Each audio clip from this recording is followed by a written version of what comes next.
Hey guys, this is Jeff here and welcome back to Runnergy. Today we're going to be talking about this shoe, the Saucony Triumph 23. If you like this content, please like and subscribe and share. And if you could, please try to watch through the whole video. It really helps out the channel and you don't miss anything. All right, let's get on with the video.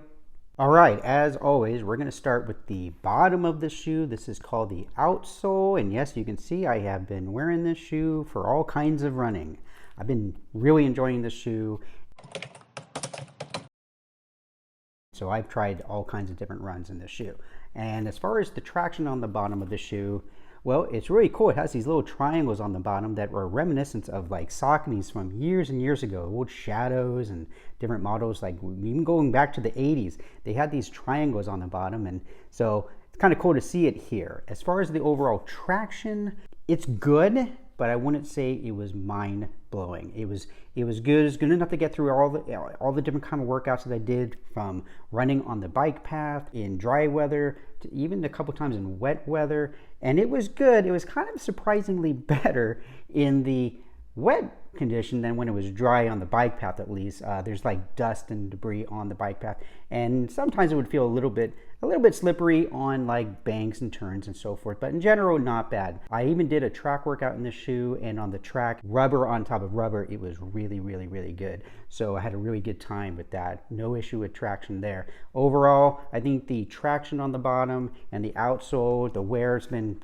quite good on here. I see no wear at all. I would say it's a 3 out of 5 star on this shoe, so really good. I'm going to try this numbering thing here with 3 out of 5 and see how that works. But in general, the traction's been very good. I just want to say it's my, shattering over other shoes that I've had. Other than it's kind of cool to see these little triangles on the bottom. But overall, it's been pretty good. Let's move on to the midsole on this shoe.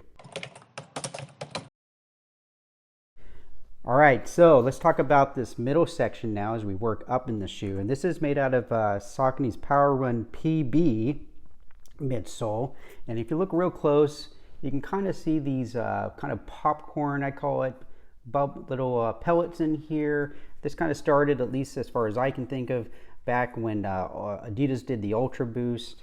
And so it's actually been around for a while. Let's go on to how it is. It's one thing with this shoe is it is extremely lightweight for this much shoe. This is a 37 to 27 millimeter midsole here, and with a 10 millimeter drop. And the men's size 9 is just weighing over 9 ounces, 9.2 to be exact. So this is an extremely lightweight shoe for how much shoe this. I mean, you pick it up and you're just kind of like, is there a shoe here? I mean, it's really remarkably light for how much shoe is here.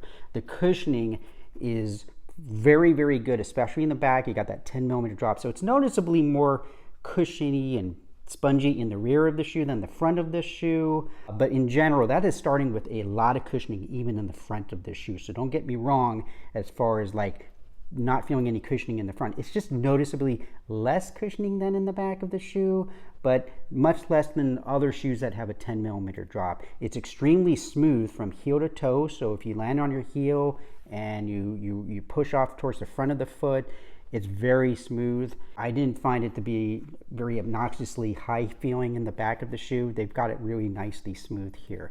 As far as like the flexibility, it is kind of stiff here, but it really comes off as nice and springy. So this is a remarkably responsive shoe for this much shoe. I think part of it is this stiffness here and also how light it is. I took this shoe on some tempo runs. I took it on some interval workouts. I took it to the track, and this thing felt really responsive for any of those things. Now, if you're doing like speed workouts regularly, 3 to 4 days a week, you're a competitive runner, you're probably going to gravitate towards something that is a little bit lighter and more responsive for those fast-paced workouts.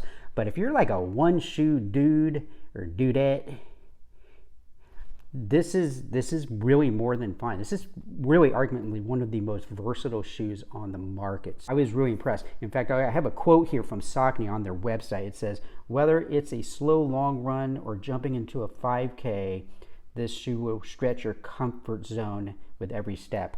And they're really right. This is an extremely, for this thick of a shoe and this kind of a shoe, a cushion daily trainer, this is really responsive. I went through a track workout, and I was really impressed with how the shoe held up during that workout. So if you do want a one shoe deal and you want something that will handle many different types of workouts, this is a really good shoe. All right, so what's my overall score on this midsole here? I give it a 4 out of 5 stars. This is really a standout part of this shoe. Forefoot feeling just a little bit less cushioned after 50 miles or so in this shoe compared to the back. But again, that's pretty typical of a 10mm drop. Other than that, it's still really cushioned in the front. I mean, the starting point is very cushy. It's just a little bit more in the back. Okay, we're moving up in this shoe here, and we're going to be talking about the upper on this shoe. And this is one of the best fitting shoes I've ever tried. I still do prefer that Topo Phantom, but this is a really good fitting shoe. Let's start with the front of this shoe. And it's got a really nice kind of open toe box here. It's not an Ultra or a Topo where it's the widest point is at the toes. It's still the widest point is at the ball of the foot here. Little pro tip here, if you're fitting in these kind of shoes with this tapered in toe, you should be fitting the widest point of your foot at the widest point of the shoe, not the toe. Little pro tip, even some of the pros don't know that. But yes, let's get back. It's got a nice open toe box on here. Didn't pinch my toes at all. It is very, very comfortable. Moving up into here, this shoe has got a gusseted tongue on both sides of the tongue, so it's actually connected into it, and it is very clamped on right here. Very clamped on. Like, this is very secure.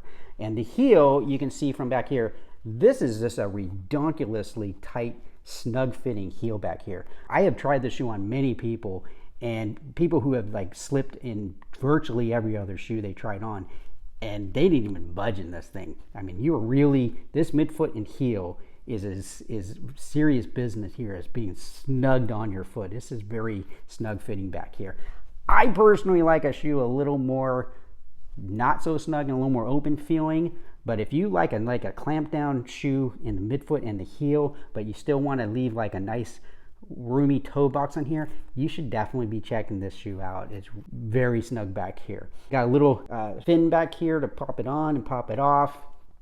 And yeah, so Saucony historically, as much as they've had these triangles on the bottom, they also have been historically known for having a wider toe box and narrower mid-heel ratio, and it definitely shows on this shoe. So kudos to the fit on this shoe. I hope they can continue this kind of direction because the fit on this shoe is fantastic. There's just like no stitching anywhere in here. Very comfortable. Didn't notice anything of these stitching. This also doesn't buckle like a lot of shoes do. Some shoes kind of have this buckling up here.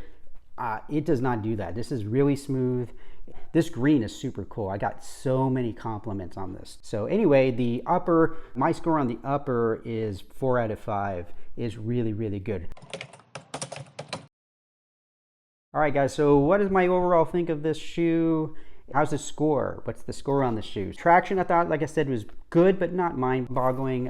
Is okay. Dirt, it actually was better on some like fire road dirt. It was actually not too bad on there, but it was really on the bike path. It was a little bit slippery on that area, but wet condition, it was actually quite good. On the track, it was very good. And even on the dirt path, it was actually surprisingly good. The fit on here, although a little bit more snug in here than I like, I think a lot of people are going to appreciate that fit in here and the toe box being nice and open so your toes don't feel squeezed. This also does come in width, so keep that in mind. So if you need even a little bit wider toe box, you can get this one in widths in men's and women's. Did I mention how light this thing is? It's really light. It's making the shoe very versatile. See, what are my overall score on the points on this thing is 4.5 out of 5 and a total score of 7.5 out of 10. So anyway, let me know if you like this scoring system thing that I'm trying on this video or not. Let me know down in the comments down there. All right, well, that's my overall thoughts of this Saucony Tramp 23. Very responsive, good feeling, good cushioning, actually kind of fun to wear, actually, to be quite honest. I actually looked forward to putting this shoe on. I even enjoyed it wearing it just to work all day. So it was actually pretty comfortable even for that. And I don't like typically a 10mm drop shoe for standing on my feet all day. Thanks for watching and keep on moving. Moving, moving, moving. You moving? I'm moving. We should all be moving. I'll see you guys on the next video. Thanks for watching.